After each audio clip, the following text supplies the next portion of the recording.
वालेकुम जी, उम्मीद करता हूँ सब खैरियत से होंगे जी। ये मेरा चैनल है व्लॉग के बारे में और मैं आपको आज दिखाऊंगा दरिया सतलुज का जो दरिया है उसके बारे में आपको बताऊंगा भी और दिखाऊंगा। ये सारा दरिया का इलाका है और हम लोग जा रहे हैं दरिया से पार, क्रॉस कर चुके हैं और यहाँ पे सरहद ज़ीरो लाइन आने वाली है। हम वहाँ पे जाएंगे इंशाल्लाह। देखें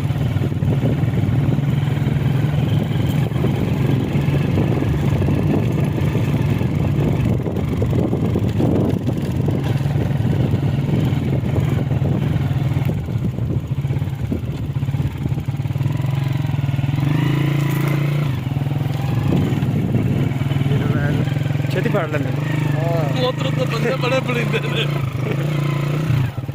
बड़े ऐसा लगे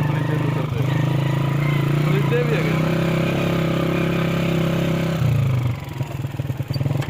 ਜਿਹੜਾ ਉਹ ਆਪਣੇ ਗੁੱਡਿਆਂ ਦਾ ਛੋਰ ਲੰਘਿਆ ਸੀ ਪਾਰ, ਉਹਦਾ ਕੀ ਬਣਿਆ ਯਾਰ? ਨਹੀਂ ਦਿੱਤਾ। ਤੂੰ ਮੇਰੇ ਨਾਲ ਕਿਹੜਾ ਤੇ ਰੋਤਾ ਥੋੜਾ ਇਹਨੇ ਜਿਵੇਂ ਛੇਤੀ ਡੁੱਬ ਜਾਸਾਂ। ਪੁੱਤਰ ਦਰਿਆ ਵਿੱਚ ਘਰ ਨਹੀਂ ਰਹਿ ਫਸਲਾਂ ਸਾਰੀਆਂ ਲੱਗੀਆਂ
जगह नसीब से जवाब करना है।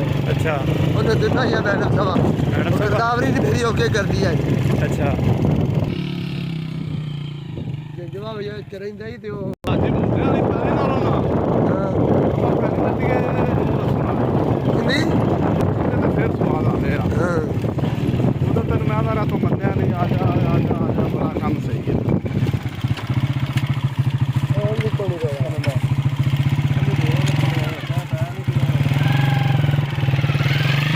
तू मेरे दिमाग में लाना है ला तू तो डरता है आप नहीं लेता